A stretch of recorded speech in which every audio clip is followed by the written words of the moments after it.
আপনারা কি বিবাহিত এবং আপনার স্বামী কি আপনাকে ভরণ-পোষণ দিচ্ছে না? তাহলে এই ভিডিওটি আপনার জন্য। চলুন জেনে নেই বিস্তারিত। ভরণ-পোষণ হচ্ছে স্বামীর জন্য দায়িত্ব এবং স্ত্রীর জন্য অধিকার। বৈবাহিক সম্পর্কের জন্য খাবার-দাবার, পোশাক, চিকিৎসা, বাসস্থান কিংবা অন্যান্য যে প্রয়োজনীয় উপকরণ দরকার, স্ত্রী তা স্বামীর কাছ থেকে পাওয়ার অধিকারী হন। ভরণ-পোষণ আদায়ের ক্ষেত্রে স্ত্রীর আইনগত অধিকার রয়েছে। ভরণ-পোষণের জন্য স্ত্রী পারিবারিক আদালতে মামলা করতে পারবে। এছাড়াও দেনমোহর, বিবাহ বিচ্ছেদ, অভিভাবকত্ব ইত্যাদি পারিবারিক আদালতে মামলা করা যায়। 1961 সালের মুসলিম ফ্যামিলি ল অর্ডিন্যান্সের সেকশন 9 কিংবা 9 ধারায় বলা রয়েছে যে স্বামী স্ত্রীকে ভরণ-পোষণ দিতে ব্যর্থ হলে স্ত্রী স্থানীয় চেয়ারম্যানের কাছে এই বিষয়ে আবেদন করতে পারবে। চেয়ারম্যান সালিসি পরিষদ গঠন করে এবং ভরণ-পোষণের পরিমাণ ঠিক করে দিতে পারবে এবং সার্টিফিকেট ইস্যু করে দিতে পারবেন। স্ত্রী এর পরেও নির্ধারিত ভরণ-পোষণ না দিলে স্ত্রী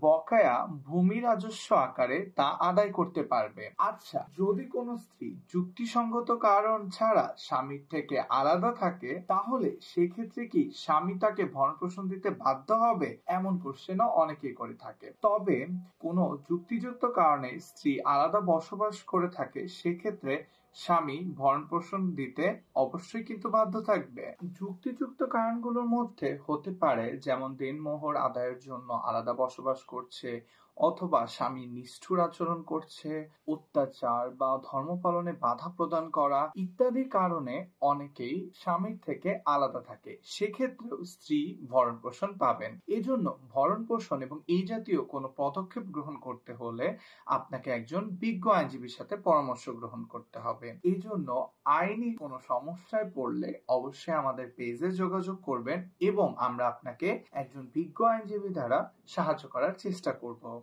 ধন্যবাদ।